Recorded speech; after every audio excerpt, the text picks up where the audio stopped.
On va parler du bilan anatomique avant la fermeture du foramen ovale. Est-ce que pour le son, ça va? Je m'éloigne encore un peu. Okay.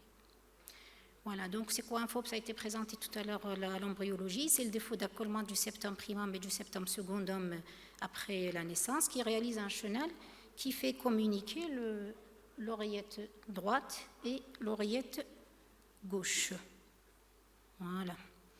Donc il est naturellement présent dans la vie intra-utérine, bien entendu. Bon, pourquoi parler du FOP? Pourquoi rechercher un FOP? Avant, le foramen ovale perméable était considéré comme une simple variante anatomique jusqu'à la fin du XIXe siècle, où des études autopsiques ont montré que ce chenal pouvait permettre à un thrombus veineux de gagner la circulation systémique et de provoquer un AVC. Et puis, il y a eu un regain d'intérêt par la suite avec le développement de l'échocardio de contraste qui permet de faire un diagnostic à la fois fiable et non invasif.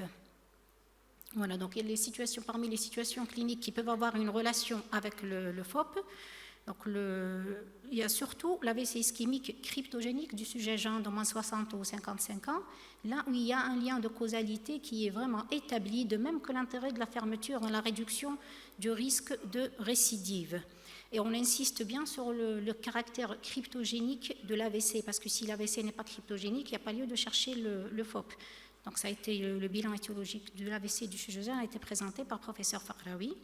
Bon, les autres situations éventuellement ont été déjà citées tout à l'heure. Voilà. Donc finalement, comment rechercher un FOP? On dispose de l'écho transthoracique, transœsophagien, du Doppler transcrânien, il y a aussi l'écho intracardiaque. Et l'écho transthoracique est l'examen de première intention, à laquelle bien sûr on rajoute l'épreuve de contraste. Ce qu'on diagnostique le plus souvent à l'écho transthoracique, c'est l'anévrisme du septum interauriculaire quand il existe, et qui est défini par l'anévrisme du septum interauriculaire qui est défini par une hypermobilité du septum interatrial avec une protrusion d'au moins 10 mm dans l'une ou l'autre oreillette et une base de plus de 15 mm. Comme on peut voir aussi, donc on peut voir la séparation entre le septum primum et le septum secundum. Ce n'est pas toujours facile. Là, vous voyez une coupe sous-costale, une image figée. Et là, c'est l'image cinétique. Avec un petit valsalva en ETT, on arrive à décoller le septum primum du septum secundum. Voilà. Bon, puis, de toute façon, l'écho transœsophagienne reste le gold standard dans l'exploration du septum interauriculaire. Elle permet à la fois le diagnostic positif du FOP, l'approche de l'imputabilité du FOP à l'origine de l'AVC et le choix de la prothèse et le guidage de la procédure. Voilà, donc là, je vous présente une image 2D et une image couleur. On voit le septum floppy avec le décollement du septum primum secundum, mais on devine aussi un petit chante droit-gauche sur une coupe bicavale. Là, c'est une image figée, juste le décollement septum primum, septum secundum. Là, on mesure l'épaisseur du foramen ovale et la longueur du tunnel. On a une coupe de cavité. Bon, l'épreuve de contraste, puis on passe à l'épreuve de contraste qui permet le diagnostic de certitude du foramen ovale. Et elle consiste à objectiver un passage des microbules dans l'oreillette gauche après injection d'une solution saline dans une veine périphérique. Pour cela, il faut un abord veineux de bon calibre et assez proximal. Plus du coude ou avant-bras, fémoral en salle de cathé, ça peut donner de meilleures opacifications des cavités droites. On utilise le plus souvent une solution saline qu'on obtient des microbules par agitation rapide et manuelle entre deux seringues. Et alternative, le plasmagel permet une meilleure opacification. Et surtout, il ne faut pas oublier la manœuvre de provocation. La manœuvre de Valsalva est la plus utilisée. Elle a un rôle primordial quand elle est de bonne qualité. On peut avoir un examen négatif si le malade ne fait pas un bon Valsalva. Et donc, le Valsalva est fait d'abord à l'ETT, puis à l'ETO. Parce qu'à l'ETT, le malade peut faire un meilleur Valsalva. Voilà. Donc le FOP est recherché à la phase de relâchement. On va voir sur la vidéo suivante. C'est une écho transthoracique. Là, les cavités droites sont à gauche. Donc là, j'ai inversé les images. Et on voit comme avec le Valsalva, les cavités droites sont d'abord collabées, Donc c'est là où on injecte la solution saline, et l'arrivée de la solution saline s'accompagne d'une augmentation brutale du retour veineux, d'une dilatation du cavité droite, bombement du septum interatrial vers la gauche, et là on voit le passage des bulles à gauche. Voilà.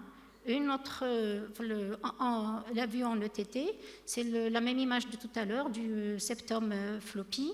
Bon, excusez-moi, elle est un peu longue, mais voilà, le contraste arrive et on voit clairement le passage à travers le foramen ovale. Au fait, l'interprétation, voilà, bon, chez une autre patiente en petit axe, le passage n'est pas très important, mais chez la même patiente là-bas, elle a fait un excellent Valsalva et on voit le grand brouillard qui passe dans l'oreillette gauche. Voilà.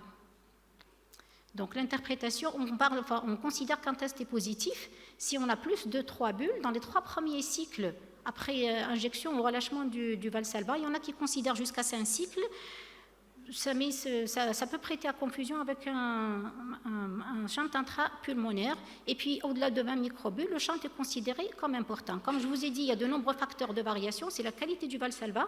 Je vous signale, un des patients, par exemple, avait eu déjà une TO négative sans FOP, mais quand on a refait avec un bon Valsalva, il y a eu un vrai passage. Et c'est un passage important, avec même un ASIA.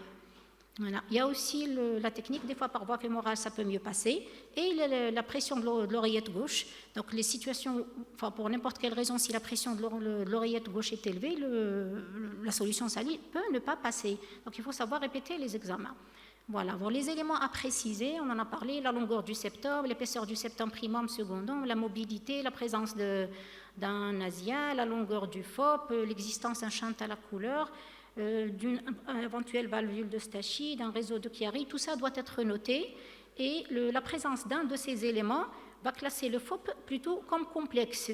Là, donc, vous voyez un septum secundum épais, voilà. Là, donc, l'anévrisme du septum interauriculaire, on a déjà parlé. Là, de petits défects associés au FOP. Voilà, donc la présence d'un des éléments, de ces éléments, classe le FOP en FOP complexe. Voilà, donc là vous avez les images, vous avez l'ASIA, vous avez un long tunnel, vous avez le septum épais, le défect, voilà, la valve de Stachy. Voilà. Bon, deuxième chose, donc le diagnostic d'imputabilité du FOP. Au fait, du fait de la prévalence assez élevée du FOP dans la population générale, bon, il est encore plus élevé dans la population qui fait un AVC cryptogénique, si on découvre un FOP chez un patient, il faut se poser la question, est-ce qu'il est coupable, est-ce qu'il est à l'origine ou pas de l'AVC? En fait, il faut savoir que dans 50% des cas, quand un patient est adressé ou quand un patient fait un AVC ischémique cryptogénique, le bilan est tout à fait négatif. Si on découvre un FOP à l'écho, dans une fois sur deux, le FOP n'a rien à voir avec l'AVC, donc il est simplement incidental. Et donc la problématique qui se pose pour nous, c'est de quels éléments disposons-nous pour approcher cette probabilité de causalité du FOP dans l'AVC. Au fait, on a les éléments cliniques plus l'âge est jeune et plus le patient n'a pas de facteur de risque, sont les éléments qui sont repris dans le score d'Europe, et plus le FOP a plus de chances d'être causal plutôt que de fortuit. Et il y a aussi l'anatomie du FOP.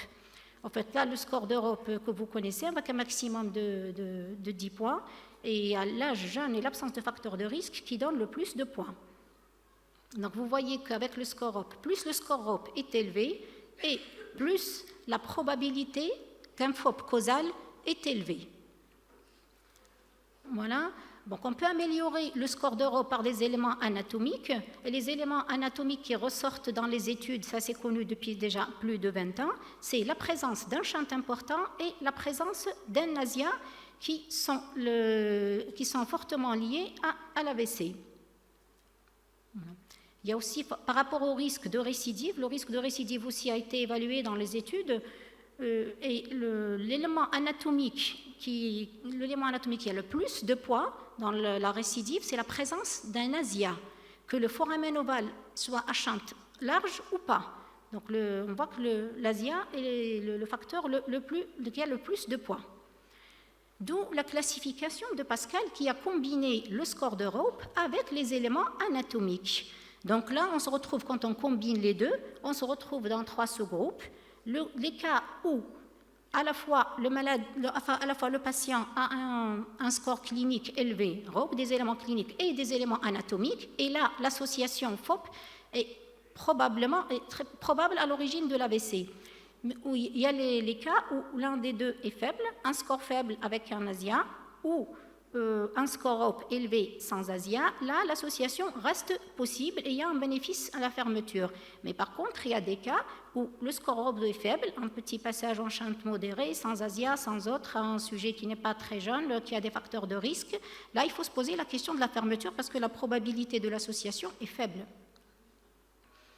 Voilà. Donc, on sait comme la réduction des récidives d'AVC, pour le moment, le bénéfice de la réduction des AVC de la fermeture n'est plus à démontrer. On a une réduction de 60%, mais en risque absolu, ça reste 1%.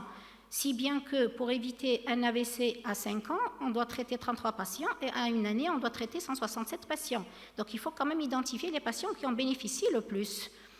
Et si on prend des études comme ça, un essai randomisé qui a reclassé selon la classification Pascal, et on voit que le bénéfice de la fermeture est beaucoup plus élevé dans la population où l'association est probable selon la classification de Pascal, et même quand l'association est possible. Par contre, quand elle est unlikely, la causalité du FOP est très peu probable. Voilà. Donc c'est la présence du shunt et de l'anévrisme d'abord, puis le shunt qui est associé à une réduction du risque, à une énorme réduction du risque absolu dans cet essai. Voilà. Et donc finalement, cette classification Pascal a été reprise par les recommandations européennes de l'AVC et on recommande la fermeture plutôt quand l'association est probable ou possible et on est plutôt contre la fermeture quand elle est faible ou unlikely, à moins qu'il y ait d'autres situations, peut-être que ça va être présenté dans les indications, d'autres indications qui augmentent la probabilité clinique. Si par exemple un patient est classé dans l'unlikely, mais s'il a fait une thrombose veineuse récemment juste avant l'AVC, s'il a une thrombophilie et tout, on pourrait discuter. Ça ne veut pas dire qu'on ne va pas fermer quand c'est unlikely, mais ça se discute. Voilà. Donc, et puis, les recommandations américaines aussi accordent un rôle central aux critères anatomiques, caractéristiques anatomiques. Donc, il démarre de la présence d'un ASIA et ou d'un large shunt. Si c'est oui, si c'est un FOP à haut risque, là, la fermeture est recommandée. Bon, on pourrait discuter d'autres facteurs qui pourraient diminuer le risque de bénéfice, comme par exemple si le patient est sous anticoagulant ou s'il a un faible ROP, etc. On pourrait ne pas fermer, mais en gros, c'est une recommandation de fermeture. Et puis, si on n'a pas d'ASIA, là, plutôt, le bénéfice de la fermeture est vraiment loin d'être établi, à moins qu'il y ait, comme on l'a dit tout à l'heure, des critères cliniques à haut risque. Voilà. Et je termine par ça. Donc, finalement, l'association FOP et AVC cryptogénique de l'adulte jeune, elle est bien établie depuis longtemps. Mais la découverte d'un FOP chez un patient qui a fait un AVC cryptogénique ne veut pas dire forcément que le FOP est la cause de l'AVC. Comme on l'a dit, une fois sur deux, il n'est pas à l'origine. Le diagnostic du FOP, donc le TEO beaucoup plus, pierre angulaire, l'épreuve de contraste ETT, ETO. La qualité des manœuvres de provocation est vraiment déterminante. Il faut savoir répéter l'examen. Si on a un examen négatif, il faut répéter. Peut-être que le patient n'a pas fait un bon Valsalva. On peut avoir recours à la voie fémorale aussi parce qu'elle permet une meilleure opacification des cavités droites si l'examen est négatif par une veine du membre supérieur. Et puis, la présence d'un anévrisme du septum interatrial et ou d'un large shunt a été démontré qu'elle augmente la probabilité du lien causal entre le FOP et l'AVC. Elle augmente le risque de récidive d'AVC chez les patients avec FOP et elle est associée au plus grand bénéfice de fermeture du FOP sur les récidives de l'AVC. Donc, la classification de Pascal est à utiliser, elle est meilleure que le score ROPE. Voilà. Et finalement, pour la fermeture, près des 2/3 des FOP sont plutôt complexes et là, on se remet à l'expertise du cardiologue interventionnel et je vous remercie.